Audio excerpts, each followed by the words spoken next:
로마서 7장까지는 사람의 내면에 있는 죄에 대해서 계속 사도 바울이 증거했던 것을 보았습니다. 그래서 아담 안에서 있는 모든 자는 그 안에서 사망이 왕노릇하고 우리 모두는 죄로 말미암아 부패하고 타락했다. 그러나 예수 그리스도 그가 이제 마지막 아담이시고 둘째 아담이신 예수 그리스도를 통해서 우리가 그 안에서 이제 우리 안에 생명이 왕노릇하고 있다라고 하는 이런 내용들을 봤고요. 그 다음 7장에 이르러서는 바로 죄의 몸을 가지고 살아가는 성도들이 겪게 되는 그런 실존적인 영적인 내면의 그런 갈등들, 그래서 우리 속에 두 법이 있다, 이런 내용들을 말씀을 드렸습니다. 이 사실을 아는 것이 중요하다 그랬습니다. 이거를 모르면 우리가 항상 여러 가지 혼돈을 겪을 경우가 많습니다. 그래서 여전히 여러분들의 몸속에 남아있는 이 죄가 역사하고 있기 때문에 날마다 우리가 우리 자신을 부인하고 그리스도를 따라가야 할 그런 날마다 신앙의 그런 싸움들이 우리 안에 있다, 이런 말씀들을 드린 것입니다. 자, 그러다 보니까 사도 바울은 오호라 나는 공고한 사람이로다, 이렇게까지 자신을 하나님 앞에서 탄식하면서 고백했던 것을 봤습니다. 그래서 우리들 안에 있는 이 죄로 말미암아 우리는 날마다 사망의 고통 가운데 살아간다, 이렇게 말하는 거예요. 이번 한 주간은 어떠셨습니까? 사망의 세력이 여러분 속에 있는 그 죄의 본성으로 인해서 여러분들이 영적인 전쟁을 치르지 않으셨습니까? 우리는 날마다 이것을 치르면서 살아갑니다. 그러면서 날마다 또한 우리의 몸은 후패해져 가는 것입니다. 우리의 몸은, 육체의 장막은 점차 낡아져 가고 쇠하여져 가는 그런 과정 속에 있는 것입니다. 젊을 때는 파릇파릇하고 세포도 원기왕성하고 그러다 보니까 피로가 쌓여도 금방금방 피로가 풀리고 이렇게 되지만 이제 30, 40, 50 되면 이제 피로도 잘 풀리지 않습니다. 벌써 우리의 몸이 그만큼 이제 생명력이 떨어져 가는 거죠. 그러고는 점차 이것저것 염증도 생기고 또 마음도 따라서 또 괴로워지고 이러다 보니까 여러 가지 문제들 속에 우리가 쌓여져 있는 것이죠. 자, 그런데 바로 그런 속에서 사도 바울은 복음을 얘기하고 있는 거예요. 이 상황을 우리가 객관적으로 좀 인식할 필요가 있다, 이렇게 말씀을 드렸습니다. 왜냐하면 이것을 알고 살아가는 것과 모르고 살아가는 것은 큰 차이가 있기 때문에 그렇습니다. 왜 내 인생은 이래? 왜 내 삶은 이렇게 고루하고 내 삶은 이렇게 외롭고 괴롭고 힘드냐? 세상은 나에 대해서 알지 못하고 나 혼자 이 고통을 겪는 것 같다, 이런 생각을 할 때가 많잖아요. 그렇지만 그렇지 않습니다. 돈이 있고 학식이 있고 명예가 있고 온갖 많은 이 세상의 것을 가지고 있는 사람들도 똑같이 이런 모든 고통들을 겪습니다. 다만 여러분들의 눈에 그렇게 안 보일 뿐인 거예요. 좋은 차 타고 다니고 좋은 집에 살고 좋은 옷 입고 살고 많은 사람들 위에 거느리고 유명세를 떨치고 이렇게 살면 그 사람들은 모두 행복한 것 같지만 그렇지 않습니다. 그들 속에 들어가면 저마다 다 자기 십자가가 있습니다. 참 유명한 사람들 중에 그 자녀들이 보면 또 장애를 가지고 있는 그런 유명인들도 있더라고요.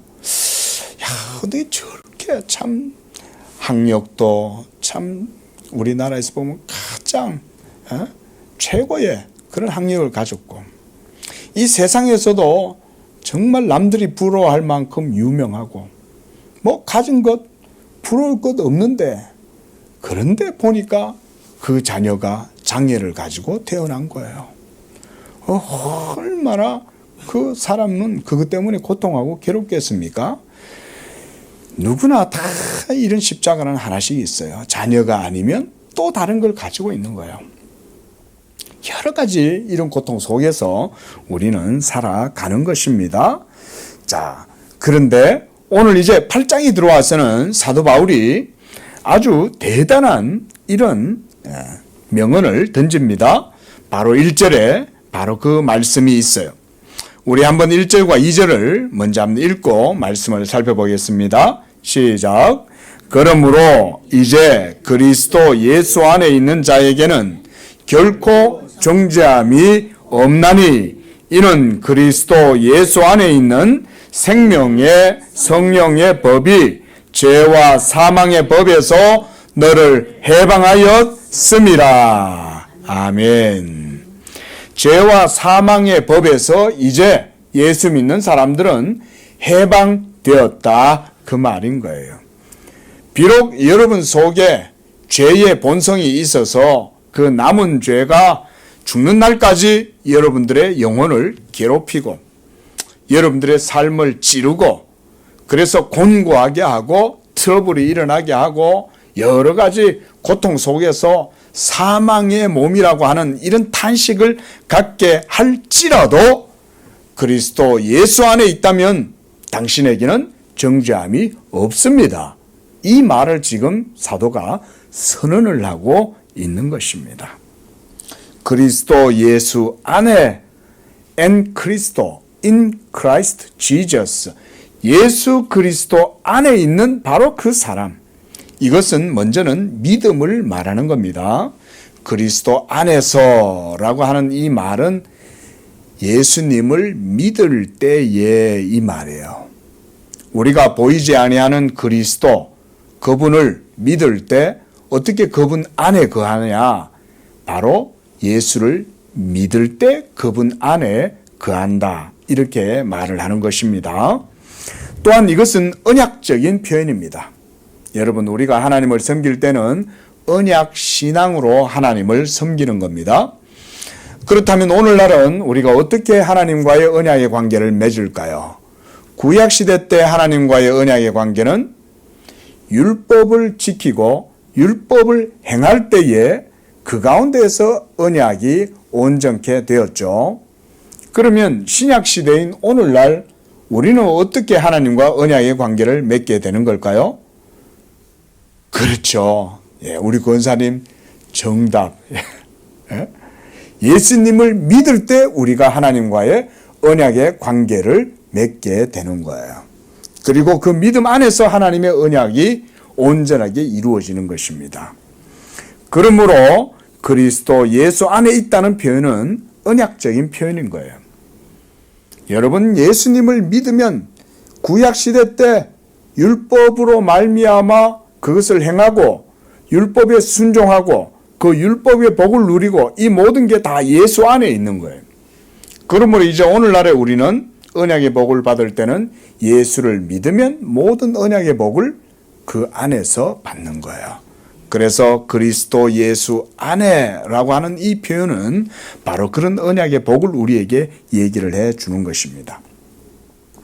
또한 그리스도 예수 안에 있다는 말은 그의 계명이 또한 우리의 삶에 더 이상 어떤 의무라든가 또는 그 계명이 복종하고 그래서 억지로 뭔가를 행해야 한다는 의미가 아닙니다.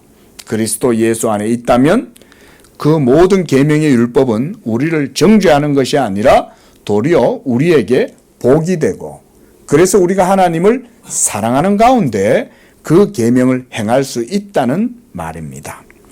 그래서 이제는 결코 정죄함이 없다라고 이렇게 말씀을 합니다. 여기에서의 정죄란 말은 율법의 정죄를 얘기합니다. 여러분이 하나님의 계명에 100% 행할 수 있는 사람이 한 사람도 안 계시잖아요. 우리는 누구도 하나님의 계명을 철저하게 완전하게 행할 수 있는 사람은 한 사람도 없습니다. 심지어 우리가 성령으로 거듭나서 예수님을 믿고 있다고 해도 우리는 계율을 따라서 형식적으로 100% 모든 것들을 다 지키지 못합니다. 그런데도 불구하고 사도는 정죄함이 없다 이렇게 선언을 하고 있죠. 그건 무엇 때문일까요? 우리가 그리스도 예수 안에 있기 때문에 그런 것입니다. 하나님의 자비하심과 하나님의 은총과 그분의 긍휼하심이 그리스도 예수의 복음의 은혜 가운데 있기 때문에 정죄함이 없다라고 이렇게 말하는 거예요. 그러니까 이렇게 좀 묘사를 해보면 좋을 것 같아요. 하나님의 은밀한 장막. 우리가 요즘 뭐 아이언돔 이런 거 있지 않습니까? 저 이스라엘이 이제 가자 지구하고 계속 이제 팔레스타인에서 전쟁이 일어나면 저 가자 지구에서 로켓을 쏴서 이스라엘 향해 가지고 로켓 슉 날아오면 요즘은 이스라엘이 그 무기가 뭐 최첨단 무기지 않습니까?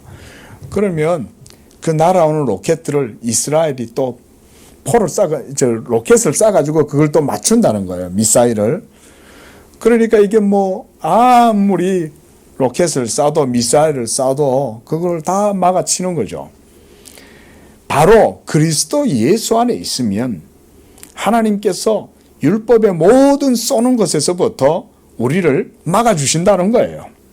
그리스도 예수 십자가의 의가 여러분들을 다 믿음 가운데 둘러 진치고 있기 때문에 사탄의 쏘는 것, 율법에 쏘는 것, 참소하는 것, 이 모든 것에서부터 우리를 다 아이언돔이 막아준다. 이걸 그리스도 안에서다. 이렇게 우리가 생각을 해보면 좋을 것 같아요. 이제 2절에서 보면 그리스도 예수 안에 있는 생명의 성령의 법이다 라고 이렇게 말씀을 합니다. 그리고 죄와 사망의 법에서 여러분을 해방했다 라고 이렇게 말씀합니다. 이것을 믿으시기를 바랍니다. 이것을 믿어야 복음의 능력이 나오는 거예요. 사도가 생명의 성령의 법이라는 표현을 쓰는데요. 이 표현은 율법과 대조를 이루는 표현이에요.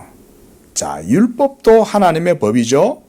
그런데 사도는 그리스도 예수 안에서는 율법이 적용되는 게 아니라 생명의 성령의 법이 적용된다. 이렇게 말하고 있습니다. 자, 의의 표준이 되는 하나님의 율법. 그래서 우리가 6, 7장까지는 계속 율법에 대한 내용들을 많이 봤습니다. 그렇죠? 이제는 여러분들이 어느 정도 율법에 대해서 생각이 정리가 될 거라고 생각이 듭니다. 율법의 가장 기본적인 기능이 뭡니까? 우리의 죄를 보여주는 것이죠. 왜냐하면 율법은 하나님의 의의 표준이기 때문에 그런 거예요. 그래서 우리에게 하나님의 객관적인 의를 보여주는 게 바로 율법입니다.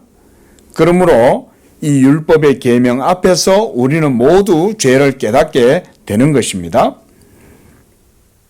하지만 이 율법이 하지 못하는 게 있어요.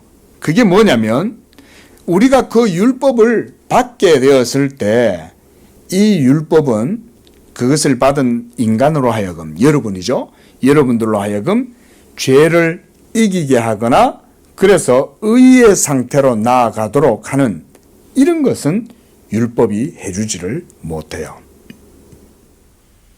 율법이 하나님의 말씀인데 어찌하여 우리로 하여금 그 죄를 이기게 하고 의의 상태로까지 나아가도록 해주지 못합니까? 이렇게 질문을 던질 수가 있는 것입니다. 이것이 사도 바울은 구약의 율법의 한계였다라고 이렇게 보는 거예요. 율법은 분명 하나님의 말씀이에요. 그래서 로마서 7장에서도 7장 10절에서도 보십시오. 생명에 이르게 할 그 계명 이렇게 말했어요. 분명히 율법은 생명에 이르게 할 계명인데 그것이 내게 대하여 도리어 사망에 이르게 하는 것이 되었다 라고 이렇게 말을 하는 거죠. 왜 그럴까요? 바로 이와 같이 율법이 우리에게 주어지게 될 때는 생명에 이르게 할 그 계명이 도리어 역효과를 내게 되는 것이죠. 우리가 이제 이것은 무엇 때문에 그런 것인지 아마 다 아실 겁니다. 바로 우리가 하나님의 율법에 합당치 못한 상태에 있기 때문에 그런 거죠. 우리 자신들이 이미 죄 안에서 사망에 이르렀고 사망이 우리 안에서 왕노릇하고 있기 때문에 율법이 있어도 우리 안에 생명의 열매를 맺을 수가 없는 거예요. 율법은 도리어 여러분들에게 하나님의 의를 보여주기는 하는 거예요. 그래서 이 하나님의 의의 율법을 따라 순종하고 이 계명을 행하면 그러면 너의 그 행위로 말미암아 살리라 라고 율법이 약속을 하지만 정작 우리는 그 행위를 행할 수가 없는 그런 존재가 된 것이죠. 행하지 못하니까 뭘 깨닫습니까? 내 속에 죄가 있다는 사실을 그때서야 깨닫게 될 뿐인 거예요. 하지만 죄를 깨닫게 하지만 우리로 하여금 그 죄를 이기게 하거나 또는 우리를 의롭게 하지는 못하는 것이 율법의 기능이요 한계인 것입니다. 사도 바울이 예수 그리스도의 복음을 전할 때 이 점을 생각한 거예요. 왜냐하면 사도 바울은 유대인이잖아요. 어려서부터 가말레엘 학파에서 영갑자들보다 훨씬 더 율법에 대한 열심을 가지고 하나님을 섬겼던 자가 사도 바울이었지 않습니까? 그런데 그가 예수를 만나고 변화되고 난 다음에 보니까 자기가 그동안 열심히 율법을 지키고 율법에 열심히 했던 그 모든 것들이 다 헛되다는 것을 깨달았던 거예요. 아, 율법의 행위로는 하나님 앞에 의롭다함을 얻을 수가 없는 것이구나. 내가 의롭다함을 얻게 되는 것은 십자가에 못 박혀 죽으신 그 예수 그리스도를 믿을 때 의롭다함을 얻게 되는 것이구나. 이 복음의 핵심을 그가 깨닫고 난 다음에 율법을 이렇게 증거하게 된 것입니다. 율법은 죄를 깨닫게 하지만 죄를 이길 수 있도록은 해주지를 못하는구나. 율법은 나로 하여금 내 영혼과 내 내면에 내 영혼을 자유롭게 하고 생명을 주지는 못하는구나. 이것을 그가 깨달은 거예요. 이것이 바로 율법의 연약함이다. 사도 바울이 다음 절에서 그렇게 말씀하는 것입니다. 하지만 복음은 어떻습니까? 복음은 아담 안에서 죽은 우리의 영혼, 여러분의 거듭나지 못한 단지 육적 존재였던 여러분들을 살리는 능력의 말씀이 바로 복음이에요. 오늘 제가 그래서 이 말씀을 증거하려고 오늘 본문을 좀 짧게 정했어요. 4절까지만. 왜냐하면 이 4절 안에 주요한 복음의 핵심이 들어있기 때문에 그런 것입니다. 자, 우리의 죽은 영혼을 살리는 능력의 말씀이 바로 예수 그리스도의 복음이다. 그래서 생명의 성령의 법에 대해서 오늘 우리가 좀 더 구체적으로 살펴보자는 것입니다. 사도가 여기에서 이 2절에서 율법을 말하지 아니하고 성령의 법이다 라고 표현한 것은 아주 중요한 의미가 있어요. 자, 먼저 아담 안에서 죽었던 우리의 영혼을 살리는 그 능력, 이 능력을 우리가 듀나미스다 라고도 말을 하고 또 다른 한편으로는 엑수시아, 권세라는 표현으로도 쓸 수가 있어요. 그래서 듀나미스나 엑수시아다 라고 하는 이런 의미가 바로 우리의 죽은 영혼을 살리는 능력을 의미하는 겁니다. 여러분, 진짜 능력은요, 영적인 게 진짜 능력입니다. 예. 여러분, 이거 제가 늘 강조드리지만 영적인 능력은 도덕적 능력으로 드러납니다. 믿으시기 바랍니다. 예? 오순절주의자들이 말하는 그런 능력, 은사, 이게 진짜 능력 아니에요. 여러분, 어떨 때 보면 막 오순절 그런 이제 계통의 집회 같은 데 가면 막 부흥 강사나 이런 분들이 나와가지고 와 이러면 막 쓰러지잖아요. 여러분, 그걸 능력으로 생각하시면 안 됩니다. 예. 만약 거기에 하나님의 성령이 역사하신다면 그 능력으로 제압을 당한 사람들은 뭘 해야 될까요? 하나님의 계명에 순종하는 삶으로 나아가야 돼요. 근데 넘어졌어. 그래서 막 이렇게 뭐죠 그거 무슨 체험 같은 거 있잖아요. 예? 이렇게 뭐 막 정신도 잃고 쓰러지고 이런 거 있잖아요. 여러분 그러고 나면 그게 성령의 능력입니까? 착각하면 안 됩니다. 우리 장로교인들은 그렇게 믿으면 안 돼요. 진짜 성령의 은혜와 능력을 받은 사람은 반드시 무엇으로 나아가야 되냐면 영적인 능력으로 그것이 드러나야 돼요. 그 영적 능력이라는 게 뭘까요? 하나님의 계명에 대한 순종이 자유함 가운데 자연스럽게 드러나야 이게 진짜 능력인 거예요. 마귀가요, 그렇게 사람들을 이상하게 만들어 놓은 거예요. 여러분, 여기에 엄청나게 복음에 대한 문제가 생깁니다. 많은 사람들이 복음을 오해하는 거예요. 영적 능력을 오해하게 만들어 버렸어요. 여러분, 영적 능력이라는 것은 그런 카리스마틱한 그런 능력이 아니에요. 하나님의 계명에 대한 도덕적 순종으로 나아가는 것이 그게 진짜 능력이에요. 그래서 하나님의 계명의 말씀을 따라 여러분들이 즐겁고 기쁘고 자유함으로 행할 수 있다면 그 사람이야말로 진짜 능력자예요. 진짜 능력자. 그리고 더 놀라운 건 뭔지 아세요? 하나님의 말씀을 즐거이 헌신하고 순종하면 놀랍게도 하나님의 언약의 복이 그에게 주어진다는 거예요. 여러분 이게 진짜 능력 아니에요? 하나님의 언약의 복이 내 삶 속에 율법에 약속한 바 모든 복, 우리가 이번 주 여러분 신명기에서 읽으셨죠? 예? 축복과 저주에 대한 말씀을 여러분 보셨잖아요. 여러분 율법에 대한 모든 순종의 복이 예수 믿음으로 말미암아 성령의 능력을 힘입을 때 거기에서 나타나는 거예요. 여러분 그게 진짜 듀나미스고 그게 진짜 엑수시한 거예요. 예? 이런 게 경건의 능력인 것입니다. 저도요 한국교회에서 자랐잖아요. 제가 나이가 들고 신학을 알고 말씀을 배우고 난 다음에 가장 마음에 후회가 됐던 게 뭐냐면 한탄스러웠던 게 있었어요. 그게 뭐냐면 능력을 오해했던 거예요. 제가 젊을 때 하나님의 부르심이 있었어요. 그래가지고는 하나님의 부르심을 따라서 내가 어떻게 해야 되나 고민이 돼가지고 기도원에 가서 기도를 했습니다. 근데 기도원 원장님이 저보고 그러는 거예요. 그러면 하나님께 좀 기도를 해 보십시오. 그래서 제가 그때부터 40일 기도를 했어요.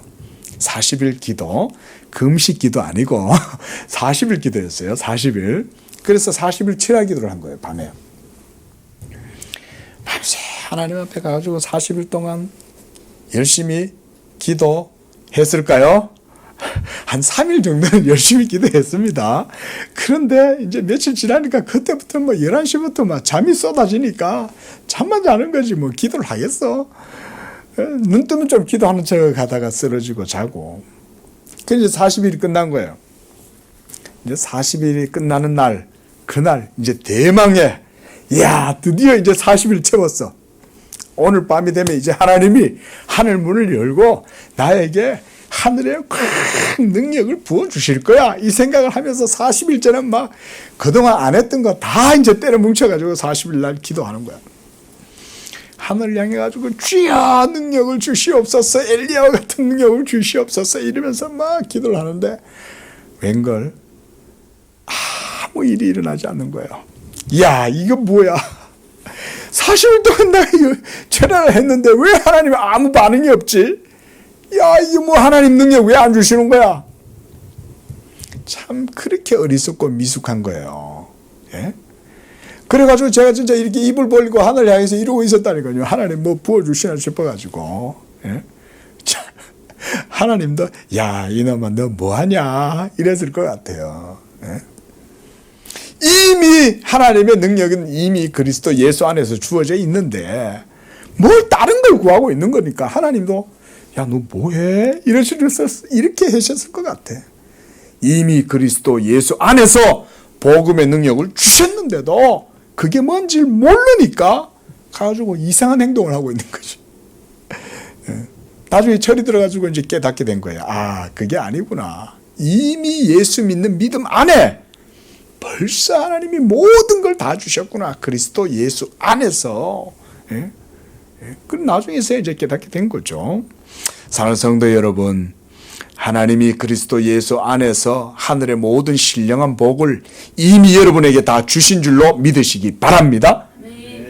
하나님은요 어떻게 하시냐면 오늘 오후에도 잠깐 그 말씀을 보려고 그래요. 여러분, 하나님은 이미 여러분에게 다 주시고 행하라고 그러십니다. 주시고, 안 주고 행하라고 하지 않아요. 하나님은 이미 보증을 해주시는 거야. 네가 예수 믿고 행하면, 그래서 예수님도 뭐라 그래요? 내 말이 너희 안에 거하고 너희가 내 안에 거하면, 너희가 믿으면 무엇이든지 뭐라 그래요? 행하라 라고 말씀하시잖아요. 그리하면 이루리라 그랬어요. 왜? 벌써 우리 안에 다 들어가 있기 때문에. 이게 사실은 능력의 원천이 이렇게 이루어지는 거예요. 그래서 이렇게 하나님께서 생명의 성령의 법이라고 말씀하시면서 먼저 아담 안에서 죽었던 우리의 영혼을 살리는 능력, 이것이 바로 우리 안에 있다고 말하는 거예요. 또한 성령의 법이라고 하는 것은 우리의 영혼을 살리는 능력일 뿐만 아니라 이것이 또한 효력과 작용을 우리 안에서 일으킵니다. 우리가 그래서 이것을 원어에서는 에네르기아다 이렇게 말해요. 에네르게이아 또는 에네르게오, 효력과 작용이 우리 속에서 일어나는 거예요. 이건 굉장히 역동적인 의미를 우리에게 보여줍니다. 그래서 우리 안에 작용한다는 말은 우리 안에 operate, 작동한다는 말이잖아요. 성령이 우리 안에서 생명의 성령의 법으로서 작동하고 있다, 그 말인 거예요. 그러므로 성령은 바로 그 자체로 하나님의 생명의 본질이요, 죽은 영혼을 살리는 진리의 법 자체가 바로 성령이신 것입니다. 예수 믿는 여러분 안에 이 성령의 법이 역사하고 있다는 것입니다. 그래서 요한일서 말씀에서도 성령은 진리니라 이렇게 말했어요. 성령 그 자체가 진리시고 진리가 예수 믿는 여러분 안에서 일하시는 거예요. 에네르게오, 일하시는 거예요. 작동하시는 거예요. 자, 지금 드린 이 말씀이 뭐냐면 우리 모두는 다 아담 안에서 죽었었죠. 그리고 사망이 여러분 안에 왕노릇하고 있었던 거예요. 그런데 죽은 우리의 영혼을 하나님이 살리실 때 바로 이와 같이 그의 영으로 말미암아 다시 살리시는 거예요. 이것은 중요한 것을 우리에게 보여줍니다. 뭐냐면 죽은 여러분들의 영혼을 살리는 하나님의 의의 방식을 보여주는 거예요. 방식. 그래서 종교개혁자들이나 청교도들은 이런 것에 아주 교리적인 주제들에 관심을 가졌어요. 어떻게 아담 안에서 죽었던 우리의 영혼이 중생하냐, 거듭나냐, 이것을 주목하는 거예요. 어떻게 합니까? 생명의 성령의 법으로 나의 죽은 영혼, 여러분의 죽은 영혼을 하나님이 다시금 거듭나게 하시는 것입니다. 바로 이 생명의 성령의 법이 그리스도 예수 안에서 역사하는 것입니다. 자, 우리 에베소서 1장 20절 말씀 우리 한번 찾아볼까요? 자, 에베소서 1장 20절.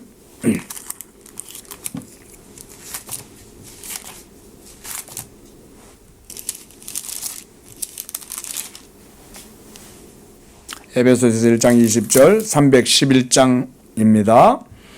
자, 시작.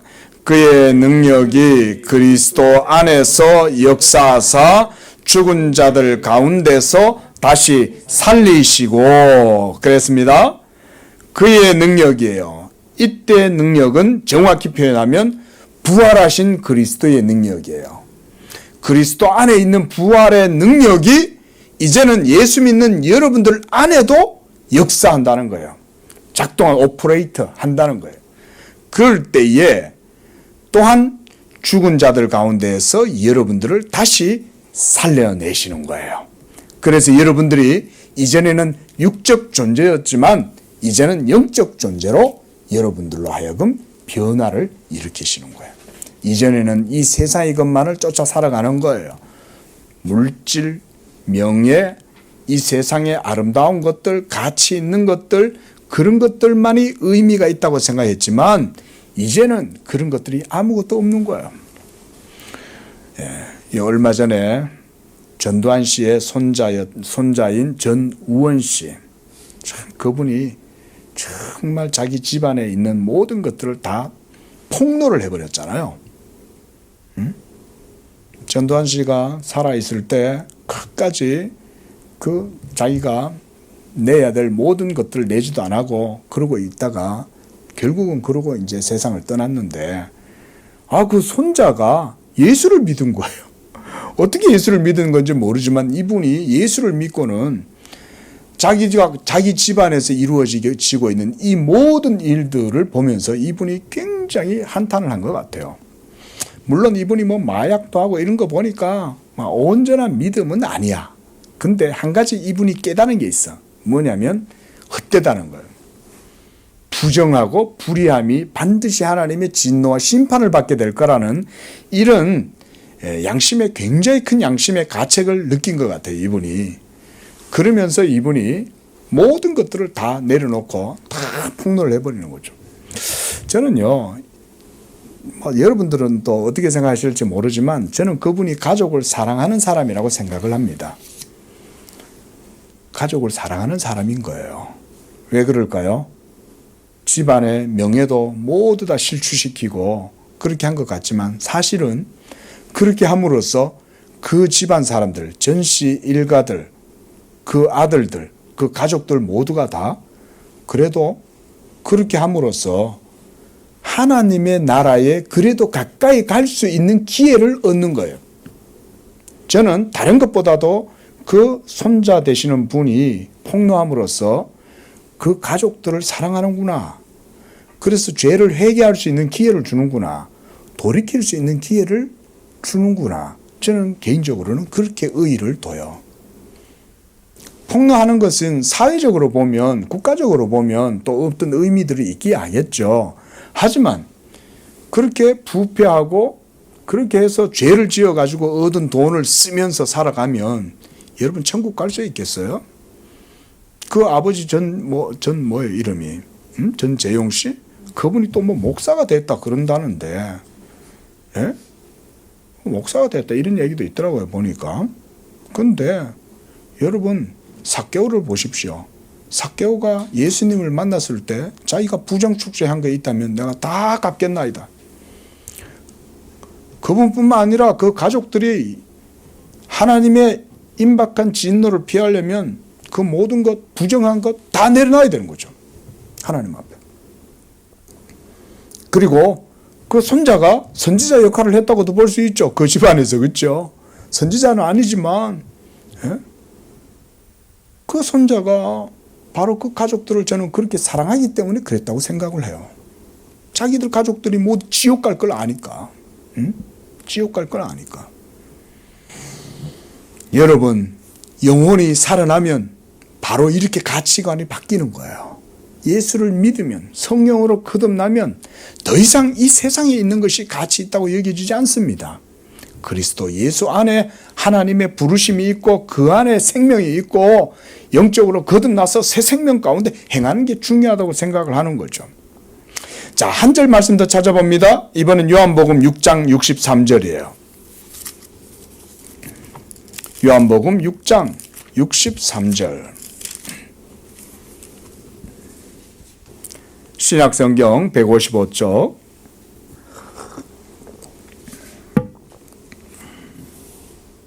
시작. 살리는 것은 영이니 육은 무익하니라. 내가 너희에게 이른 말은 영이요 생명이라. 살리는 것은 영인데 여러분 속에서 생명의 성령의 법이 작동하고 효력을 일으킬 때 여러분들의 죽은 영혼 속에 하나님의 생명이 들어간다는 거예요. 그럴 때 바로 주님도 뭐라고 하냐면 살리는 것은 영이요 육은 무익하다는 말은 여기에서 육이란 단순히 몸만 의미하진 않습니다. 몸도 무익하다는 사실은 맞아요. 여러분 속에 있는 모든 육체의 자질이나 열정, 패션 이런 모든 것들도 헛되다는 거예요. 우리는 얼마나 여러분 인간 정신 정념이라고 그러잖아요. 이 종교적 열망이 우리 속에 얼마나 강력합니까? 그런 것도 무익하다. 그것도 무익해요. 왜? 그건 성령의 역사가 아니잖아요. 하지만 우리 사람들은 다 그런 것들도 중요하다고 여기죠. 그러니까 108배를 하는 거죠. 그렇죠? 그러니까 3000배를 하는 거예요. 3000배를. 3000번 하면 1000번 하는 것보다 뭔가 더 나은 게 있다고 생각하니까 3000번을 하는 거죠. 또 3000번만 하겠어요? 3000번 가지고는 성에도 안 차. 그러니까 어디로 가는 거예요? 티베트 고원으로 가는 거예요. 가가지고는 옷이 누더기가 되도록 깨끗하도 안 입고 무릎이 다 따라 빠지도록 이렇게 해가지고 오체 투지를 하는 거죠. 3000배 가지고는 안 되니까. 근데 그런 것들이 모두가 다 무익하다 그 말인 거예요. 그게 무익하다. 그럼 어떻게 해요? 내가 너희에게 이른 말은 영이요 생명이다. 예수님의 입에서 나오는 복음의 말씀 그 자체가 우리에게는 살리는 영이라는 거예요. 이것이 바로 듀나미스요. 이것이 생명이요. 능력이 된다. 그래서 이것을 바로 살리는 것이다 라고 말씀을 하는 것입니다. 자, 사도 바울도 고린도 후서 3장 6절에서도 그렇게 말씀합니다. 우리 다시 한 번 더 찾아봅니다. 고린도 후서 3장 6절.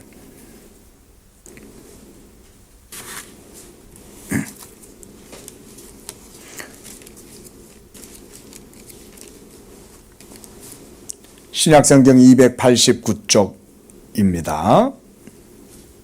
3장 6절 시작.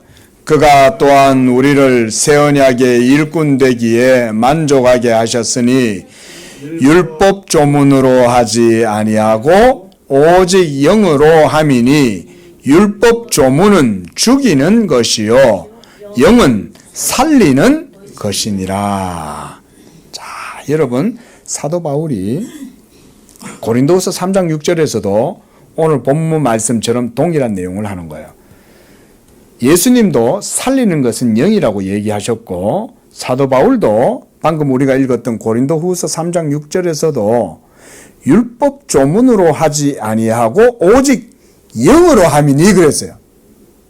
그러니까 사도의 사역 자체가 율법 조문으로 하는 사역이 아니라 영으로 하는 사역이다 이 말인 거예요. 그게 무슨 말일까요? 다른 거 아닙니다. 예수 그리스도의 복음을 전하면 그 복음의 내용이 바로 하나님의 영의 말씀이 되어서 효력을 드러낸다 이 말인 거예요. 효력이 드러나서 그 복음을 듣는 자들 속에 하나님의 성령이 역사하고 그래서 그들 속에서 하나님께서 에네르게오 말씀으로 역사하셔서 효력을 불러내시는 거예요. 그게 바로 사도 바울이 영으로 한다라고 하는 말인 거예요. 사도 바울의 사역이 딴 거 있습니까? 그냥 복음 전한 거죠. 그렇죠? 길 가는 사람 만나면 복음 전하고 빨래터에서 빨래하고 있는 여인들한테 찾아가가지고 복음 전하고 이랬던 거죠. 그런데 이 모든 복음 전함이 바로 영으로 함이다라고 얘기하는 거예요. 그 핵심 교리가 뭔지 아세요? 예수 믿는 믿음입니다. 이신칭의. 따라 볼까요? 예수 믿는 믿음. 이신칭의. 그러니까 예수 믿으세요. 예수 믿으면 구원받습니다. 라고 하는 이 가장 기본적이고 단순한 복음이 사실은 하나님의 영의 말씀이다. 그 말인 거예요. 얼마나 대단합니까? 예수 믿으세요. 이 말 자체가 바로 하나님의 영의 말씀이에요. 그래서 좀 더 보면 고린도서 3장 6절에서 율법 조문이란 말은 레터, 문자를 얘기하는 거예요. 문자. 문자는 우리의 영혼을 살리지를 못해요. 다만 하나님의 의를 우리에게 보여주긴 해요. 그래서 그 계율대로 행하라고 말하지만 계율대로 행한다고 해서 우리가 자유를 얻거나 생명이 살아나거나 그렇게 하지는 않아요. 여러분들의 영혼 속에 생명이 들어가려면 어떻게 해야 될까요? 진리의 성령, 그분 자신이 여러분 안에 들어가셔서 죽은 여러분 영혼 속에서 이 율법 안에 있는 하나님의 말씀의 신령함을 여러분 속에 효력을 불러일으켜야 돼요. 이게 에네르게이아인 거예요. 예? 효력을 일으키실 때 그 영의 작용으로 오퍼레이팅으로 인해서 여러분들의 영혼을 살려내시는 거예요. 그게 바로 복음 전함과 예수 믿음이에요. 그러므로 목사가 해야 될 일은 다른 거 없어요. 사도들도 복음 전함으로 영의 사역을 했잖아요. 오늘날 신약의 목사님들도 동일한 거예요. 여기 서 있는 얌상수 목사도 영의 사역을 할 때는 다른 거 없어요. 오직 예수 복음만 전하면 이 복음을 듣는 자들로 하여금 성령이 여러분들의 영혼을 살아나게 하시는 것입니다. 오늘 본문이 이런 중요한 교훈을 우리에게 주고 계시는 것입니다. 그것을 바로 사도가 생명의 성령의 법이다 라고 말하는 것입니다. 다시 한 번 더 우리가 봤지만 2절 말씀을 다시 한번 보세요. 바로 이렇게 성령의 역사로 말미암아 복음의 능력이 그것을 듣는 자들 속에 믿음의 효력을 일으킬 때에 그가 바로 새롭게 거듭나게 되고, 그러면 더 이상 그는 죄와 사망의 법에서 해방되는 것입니다. 예. 여러분, 우리가 지금까지 봤던 말씀이 그거지 않습니까? 죽은 고기는 물을 거슬러 올라갈 수가 없죠. 죽은 고기는 그저 그냥 물이 흘러가는데 떠내려갈 수밖에 없는 거예요. 그런데 성령으로 말미암아 거듭나서 살아난 성도의 영혼은 그 속에 죄가 강력하게 역사해도 그 죄의 홍수를 따라서 떠내려가지 않는다는 거죠. 도리어 그 죄를 거슬러서 하나님의 말씀을 따라서 살아가는 거예요. 물을 영유한다는 것은 살아있다는 말이잖아요. 죄를 깨닫는 거예요. 죄가 없는 게 아니에요. 여러분들 속에 죄가 있어요. 죄가 있는데 그 죄를 따라 살아가는 것이 아닙니다. 도리어 그 죄와 이제 싸우는 거예요. 그 죄 때문에 날마다 피곤한 거예요. 그 죄 때문에 날마다 스트레스를 받는 거예요. 예? 트러블이 일어나는 거예요. 하지만 살아있기 때문에 트러블이 일어나는 거예요. 죄와 어게인스트가 되는 거예요. 부딪히는 거예요. 충돌하는 거예요. 하지만 내 영혼은 생명의 성령의 법으로 말미암아 살아있는 거예요. 내 속에 진리의 성령의 법이 역사하기 때문에, 그래서 사도 바울은 내 안에 몇 가지 법이 있다? 2가지 법이 있다고 하는 거예요. 하나는 육체의 소욕을 따르고자 하는 육의 정욕이 내 속에서 역사하고 죄의 법이 역사하고 있고, 또 다른 한 법으로는 내 마음의 법으로는 하나님의 법을 섬긴다. 2가지의 법이 우리 속에 있는 것입니다. 그런데도 불구하고 사도 바울이 오늘 8장에서 중요한 선언을 하는 거죠. 죄의 법이 내 속에 역사하고 있지만 나는 정죄함을 받는다 안 받는다? 정죄함을 당하지 않는다 이 말인 거예요. 할렐루야. 이게 복음인 거예요. 이거를 알아야 돼. 신앙생활을 하면서 예수를 믿는데도 자유함을 못 누리고 기쁨을 못 누리는 이유는 내 속에 생명의 성령의 법이 역사하고 있다는 사실을 믿지 못하기 때문에 그런 거예요. 예수 믿는 자는 결코 정죄함이 없다는 사실을 확신하지 못하니까 복음의 기쁨과 자유가 없는 거예요. 그래서 날마다 율법에 속아. 교회는 다니긴 다니는데 믿음으로 자유함을 얻는다, 이 복음의 확신이 없으니까 여전히 내가 뭔가를 율법을 행해야 되나? 날마다 그 율법에 대해서 의심이 생기는 거예요. 의심이. 구원의 확신이 안 드는 거예요. 왜냐하면 내가 늘 또 죄를 짓거든. 오늘 이러고 예배를 드리고 난 다음에 또 일상의 삶 가운데 나아가면 또 연약함을 또 겪거든요. 그러니까 내가 구원받았나? 이 생각이, 의심이 드는 거죠. 그리고 마귀도 여러분들한테 와가지고 자꾸 여러분들을 괴롭힙니다. 여러분, 마귀도 가만 안 있습니다. 여러분들 속에 있는 죄도 여러분들을 의심하게 하고 불안하게 하고 흔들지만 사탄도요, 여러분들 옆에서 이렇게 보는 거예요. 사탄이 이젠 여러분 속에 있지 않습니다, 여러분. 여러분 이것도 아셔야 돼요. 마귀가요, 예수 믿는 자들 속에서 역사하는 거 아닙니다. 여러분 착각하시면 안 됩니다. 마귀가 분명히 있어도요, 마귀는요, 예수 믿지 않는 자들, 하나님의 버림받은 자들 속에서는 마귀가요, 그들 속에서도 역사할 수 있어요. 실제로. 그런데요, 하나님의 성령의 사람들은요, 마귀가 성경은 뭐라 그래요? 건들지도 못한다 그랬어요. 못합니다. 왜냐하면 성령이 거하는데, 성령이 있는데 악마가 그 속에 어떻게 들어와? 못 들어옵니다, 여러분 속에. 그런데요, 마귀는요, 그렇다고 해서 여러분들을 내버려 두지 않습니다. 여러분들 주변에 이렇게 배회합니다. 그래서 여러분들의 치명적인 약점을 압니다. 저 남상수 목사 성격 급해. 내가 잘 알아. 성질 잘 내. 남상수 목사는 성격이 급하고 직관적이니까. 그래.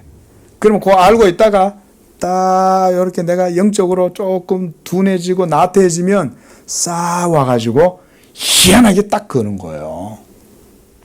여러분, 물론 그것도 하나님의 섭리 가운데 있습니다. 우리 이렇게 믿어야 돼요. 그거조차도 하나님이 허락해 주시는 거예요. 만약에 마귀가 여러분들을 시비를 걸고 여러분들을 막 들쑤셔가지고 여러분들의 약점을 드러낼 때는 여러분 그것도 하나님의 섭리 가운데 있습니다. 우리는 그렇게까지 믿어요. 근데 여러분들을 결코 넘어뜨리지는 못합니다. 할렐루야. 예? 근데 이렇게 파고들 때 어디를 파고드냐? 여러분들의 연약한 믿음을 파고들어오는 거예요. 그래서 구원의 확신이 없는 자에게는 그런 것으로 더 쉬워. 이게 이제 구원의 확신이 없으면 훨씬 더 이제 막 이게 공격하기 쉬워. 근데 성령 충만한 사람은 또 자칫하면 이게 또 속아 넘어갈 수 있죠. 그래서 여러분 우리가요, 교리 공부를 깊이 있게 체계적으로 잘 해야 돼요. 그래서 7장 같은 경우는요, 굉장히 중요합니다. 사도 바울이 자기 속에 죄가 있다고 말하잖아요. 근데 많은 사람들이 특히 성결교 쪽에서는요, 완전 성화 교리를 주장하기 때문에요. 여러분, 죄가 없다고 생각해요. 예수 믿는 사람들. 예수 믿으면 성화가 돼가지고 더 이상 죄를 짓지 않는다. 완전 성화 교리를 주장하면요, 예?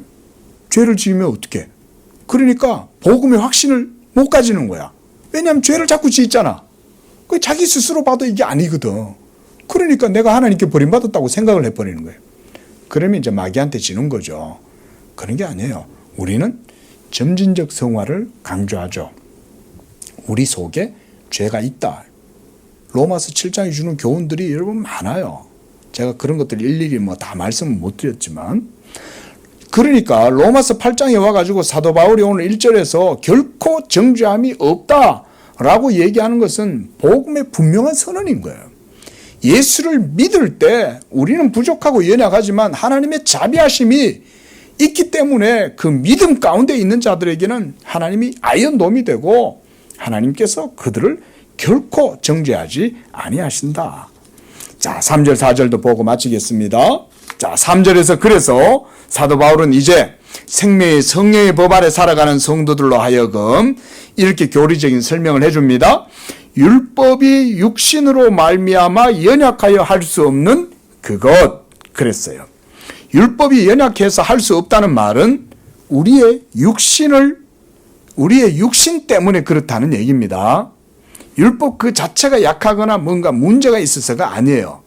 율법은 말하자면 그저 객관적인 율법일 뿐인 거예요. 다만 그 율법 앞에서 우리가 율법의 기준을 따라서 행하지 못함으로 그래서 연약해서 할 수 없는 그것은 누구는 해요? 하나님은 하실 수 있다는 거예요. 여러분은 하실 수 없는 것 같아도 하나님은 하실 수 있다. 여기에는 저는 이런 의미가 있다고 봐요. 하나님은 방법이 있다. 저는 이렇게 이걸 좀 말씀을 드리고 싶습니다. 그럼 하나님이 어떤 방법으로 그 일을 하실까요? 바로 그 내용이 3절 하반절에 있어요. 아주 중요한 내용이에요. 곧 죄로 말미암아 함께 시작. 자기 아들을 죄 있는 육신의 모양으로 보내어 육신의 죄를 정해 주셨다. 육신의 죄를 정했다는 말은 예수님의 몸에 우리의 죄를 짊어지우셨다 이 말이에요. 여기서 정하셨다는 말은 그러니까 예수님의 육체에 우리의 모든 죄의 짐을 짊어지우심으로써 자기 아들을 죄 있는 육신의 모양으로 보내셨다 그 얘기예요. 여러분들을 자유케 하시기 위해서 하나님이 이와 같은 방법으로 자기 아들을 보내시는 거예요.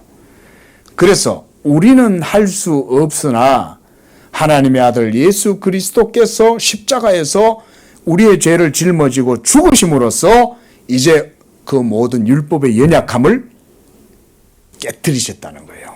이길 수 있는 힘을 그리스도께서 주셨다. 이 말을 이렇게 보시면 되는 것입니다. 마태복음 19장 26절에서 주님은 부자는 결코 천국에 들어갈 수 없다 이렇게 말씀하셨어요. 그러니까 제자들이 깜짝 놀란 거예요. 그러면 누가 천국에 들어갑니까? 부자가 천국에 들어가는 것이 낙타가 바늘구멍으로 들어가는 것보다 더 어렵다. 이렇게 얘기하니까 제자들이 깜짝 놀란 거죠. 그러면 누가 천국에 갈 수 있습니까? 천국에 들어가는 문이 바늘구멍만큼이나 바늘기만큼이나 작으면 누가 들어갑니까? 그러니까 무슨 말일까요? 여기엔 두 가지 의미가 있어요. 첫째로는 사람의 힘으로는 절대로 천국에 들어갈 수 없다. 그걸 보여준 거예요. 그 두 번째로는 뭐냐면 오직 그 천국에는 하나님의 능력으로만 들어갈 수 있다. 그걸 그 바늘기 구멍을 그걸 통해서 우리에게 보여주시는 거예요. 예. 그래서 육신의 연약함으로 인해서 율법을 조차 행할 수 없는 바늘기에 들어갈 수 없는 그런 우리의 무능력한 이런 우리들을 다시 살리시는 하나님의 말씀을 우리에게 증거해 주는 거예요. 우리를 다시 살리시는 그 하나님의 말씀이 3절 하반절에 있는 바로 그 말씀이에요. 죄로 말미암아 자기 아들을 죄 있는 육신의 모양으로 보내어 그에게 우리의 모든 죄를 덤태기 씌워서 그로 하여금 죽게 하심으로써 이제 우리가 그와 함께 십자가에 못 박혀 죽게 하시고, 그죠? 우리가 이걸 6장과 7장에서 봤어요. 그죠? 예수와 함께 우리가 십자가에 못 박혀 죽고 거기에서 율법에 대하여 우리도 죽임을 당했죠. 그러므로 우리의 모든 죄는 그리스도의 십자가에서 다 소멸된 거예요. 믿으시기 바랍니다. 요걸 믿어야 됩니다. 요런 게 핵심이에요. 죄가 십자가에서 사해졌다는 걸 여러분들이 굳게 믿어야 돼요. 이걸 딱 붙들고 살아야 돼. 그러면 거기에서 이제 복음의 능력이 나타나는 거예요. 성령도 그걸 믿는 여러분 속에서 자유로 역사하시는 거예요. 그거 믿어? 그렇지. 내가 너를 자유케 했어. 내가 이미 그리스도 예수 안에서 다 이루었어. 너는 그것만 믿고 그냥 믿음으로 행하면 돼. 믿으십시오. 행하면 되는 거예요. 그냥 임의로 그냥 행하십시오. 이걸 믿고 나면 따로 매뉴얼이 없어요. 지침이 따로 없어요. 그저 믿기만 하면 그때부터 그냥 행하면 돼요. 베드로가 요것저것 따져가지고 물 위를 걸었습니까? 아니죠. 베드로는 따로 매뉴얼이 없어요. 물 위를 걸으려면 어떻게 할까? 요즘 영상에 보니까 물 위를 걷는 방법 뭐예요? 오른쪽 발이 물 위에 닿자마자 왼쪽 발을 닿는다. 여러분 그렇게 하면 물 위를 걸을 수 있습니까? 예? 아니죠. 그건 영적 방식이 아니죠. 물 위를 걷는 방법은 예수님이 말씀하신 걸 들었을 때 그냥 믿고 나아가면 됐던 거예요. 그렇죠? 그 작은 일화가 우리에게 주는 영적 교훈은 매우 큰 거예요. 어찌하여 의심하였느냐 믿음이 없는 자야 이러면서 예수님이 베드로를 믿음이 없다고 책망하면서 물속에서 끌어올려 주시잖아요. 우리 형제님 예수님을 믿을 때 임의로 행하시면 행하실 수 있음을 믿으시기 바랍니다. 우리 집사님 믿으시기 바랍니다. 권사님 믿으시기 바랍니다. 믿으시기 바랍니다. 그냥 임의로 행하면 되는 거예요. 자유함이 이미 여러분 가운데 주어져 있어요. 자유가. 그러니까 여러분 무슨 이상한 무슨 징크스 같은 거 여러분도 혹시 있다? 그럼 우리 성도님들 빨리 복음으로 그거 파쇄시키세요. 예? 폐기 적어놨어요. 징크스 없어요. 징크스 없어요. 예? 그런 건 없어요. 모든 순간이 다 하나님 앞에 있고 철저히 하나님에 의해서 이루어지지만 우리가 율법의 매뉴얼대로 행하는 게 아니에요. 성령의 법이 여러분 속에 이미 작동하고 있는 거예요. 오퍼레이팅하고 있는 거예요. 그걸 믿고 행하면 여러분들은 하나님의 일을 행하실 수가 있습니다. 또한 고린도후서 5장 21절에서도 로마서 우리가 방금 읽었던 3절 말씀과 같은 말씀이 있어요. 자, 우리 요거 하나 보고 이제 말씀을 마치겠습니다. 고린도후서 5장 21절. 저는 이 말씀이 로마서 8장 3절의 말씀과 같다고 봐요. 사도 바울이 동일한 교리를 말하고 있어요. 자, 고린도후서 5장 21절. 자, 시작. 하나님이 죄를 알지도 못하신 이를 우리를 대신하여 죄를 삼으신 것은 우리로 하여금 그 안에서 하나님의 의가 되게 하려 하심이라 그랬어요. 여기서 죄를 삼으신 것이란 말이 바로 죄를 정하사 하는 말과 같은 거예요. 죄를 알지도 못하시는 예수님을 여러분을 대리적으로 여러분들을 위한 대리적 속죄를 행하게 하심으로 예수님이 그 죄를 짊어지신 거예요. 그래서 죄로 삼으셨다라고 얘기하시는 것입니다. 자, 이렇게 함으로써 이제 죄의 문제가 해결되는 거죠. 그리고 율법의 행위를 따라서 하나님 앞에 의롭다함을 얻지 못했던 우리들을 이제는 믿음으로 의롭다 하는 이런 영적 방식이 우리 속에서 이제 작동하게 된 거예요. 여러분, 이런 게 로마서 8장에 있는 교리인 거예요. 그래서 사도 바울은 4장에서 이제 4절에서 결론적으로 이렇게 말해요. 이제 그렇게 성령으로 거듭났으므로 우리 안에 있는 이 영적인 방식, 진리의 방식을 따라서 살아가기 때문에 육신을 따르지 않고 그 영을 따라, 여기서 영이란 말씀드렸듯이 복음 진리의 방식을 따라, 성령을 따라 같은 말이에요. 영을 따르라는 말은. 그러니까 율법 계율의 지침과 매뉴얼대로 행위로가 아니죠. 성령을 쫓아서 자유함으로 행하는 거예요. 우리 안에 성령이 계시니까. 그래서 그 영을 따라 행하는 우리에게 뭐가 이루어져요? 성경을 보세요. 뭐가 이루어져요? 율법의 요구가 이루어지게 하려 하십니다. 그랬어요. 놀라운 표현입니다. 사실 이거 한 절만 갖고도 참 많은 말씀들을 증거할 수 있지만 간단하게 얘기하면 이거예요. 하나님의 절대불변의 객관적인 계명의 말씀이 살아있잖아요. 그렇죠? 그런데 살아있는 모든 세계가 다 사실은 하나님의 말씀으로 지어져 있기 때문에 여러분, 이런 물리적인 속성 속에도 사실은 하나님의 계명의 말씀의 역동적인 생명력이 역사합니다. 우리가 이런 걸 노모스의 신학으로 이렇게 이해를 하는 거예요. 예? 모든 세계가 하나님의 말씀으로 지어져 있기 때문에, 그래서 물리적인 사실 하나 안에도 사실은 하나님의 신적 지혜와 능력이 역사합니다. 그런데 우리는 정작 자유롭습니까? 자유롭지 못합니까? 자유롭지 못하죠, 사람들이. 그렇죠? 결혼 날짜도 무당한테 가가지고 받아야 되잖아요. 복권해놓고. 못도 하나 제대로 못 박는다고요. 뭘 하나를 해도 항상 두려움과 의심 속에서 늘 살아가니까 맨날 죄를 풍어죄를 지내야 되고, 무슨 법사님 불러가지고 법사님한테 내 이번에 대통령 선거 나가면 되냐 이런 거는 묻고, 국회의원 나가면 되냐 이런 거는 묻잖아요. 자유합니까?